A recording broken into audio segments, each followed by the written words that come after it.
미국 제약사 머크가 미 식품의약국에 먹는 코로나19 치료제의 긴급 사용 승인을 신청했습니다. 세계보건기구 자문단은 면역력이 약화한 사람들에게 백신 추가 접종을 권고했습니다. 국제부 조수연 기자와 함께 자세한 소식 알아보겠습니다. 어서 오십시오. 안녕하세요. 경구용, 그러니까 먹는 코로나19 치료제에 대한 개발 관심은 꾸준히 높았었는데 네. 미국 제약사 머크가 긴급 사용 승인을 신청했다고요? 네, 맞습니다. 미국 FDA에 긴급 사용 승인을 신청했는데요. 머크는 중증으로 진행할 위험이 있는 코로나19 환자들에 대해서 자사 치료제의 긴급 사용을 미국 FDA에 공식 신청했습니다. 이 치료제의 이름은 몰루피라비르로 알약 형태로 개발됐습니다. 집에서 편리하게 복용할 수 있다는 점에서 많은 기대를 모으고 있습니다. 특히 병원들의 부담을 줄여주고 의료 환경이 열악한 빈국에서 코로나 확산을 진정시키는 데 도움을 줄 것이라는 전망입니다. 머크는 앞서 이달 초 몰루피라비르가 코로나 환자의 입원 가능성을 절반으로 낮춘다는 연구 결과를 발표했는데요. 따라서 FDA는 앞으로 효과와 안전성에 대한 데이터를 면밀히 검토할 예정입니다. 결정은 앞으로 몇 주 안에 나올 것으로 예상이 되고 있습니다. 긴급 사용 허가가 나면 몰루피라비르는 FDA 승인을 받은 첫 번째 경구용 먹는 코로나19 치료제가 되는 겁니다. 네. 이 먹는 치료제 가격도 관심이 높았었는데요. 가격이 어떻게 책정이 됐나요? 네, 아직 확정된 것은 아닌데요. 미국 언론들에 따르면 한 명분의 가격이 $700 정도라고 합니다. 집에서 캡슐 4개를 하루 2번씩 닷새간 먹는 것으로 총 40개를 먹게 되는데요. 사실 $700가 적은 돈은 아니지만 현재 미국에서 주사 방식으로 쓰고 있는 치료법보다는 3분의 1 정도 저렴합니다.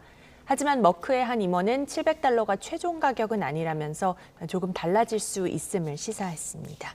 백신 확보 때도 마찬가지였지만 이미 또 각국 정부들이 이 치료제를 확보하기 위해 분주하게 움직이고 있다고요? 네, 맞습니다. 우선 미국 정부의 경우에는 170만 명분을 이미 사전 구매 계약을 맺었고요. 또 싱가포르와 호주, 말레이시아 등도 머크와 협상에 나선 상태입니다.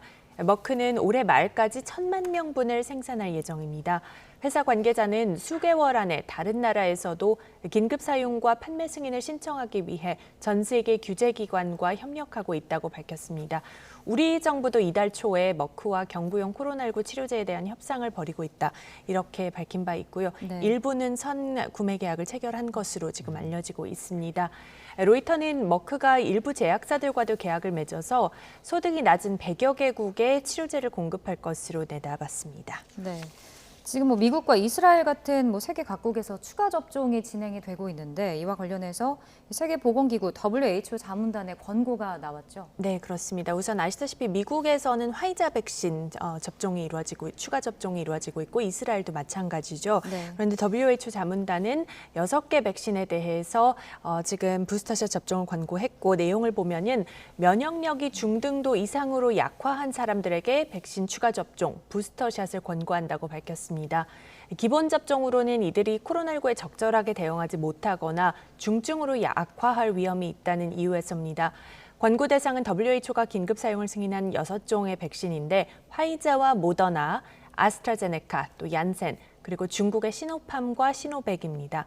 자문단은 특히 시노팜과 시노백 백신 접종을 마친 사람 중 60세 이상의 경우에 바로 부스터샷을 접종할 것을 권고했고요. 네. 각국이 미리 백신 2차 접종률을 최대한 높인 뒤에 고령층부터 추가 접종을 진행할 것을 당부했습니다. 예.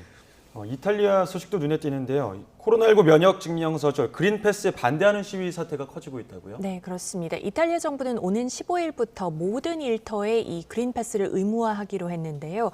주말 동안 수도 로마와 밀라노 등 주요 도시 곳곳에서 이에 반대하는 시위가 잇따랐습니다.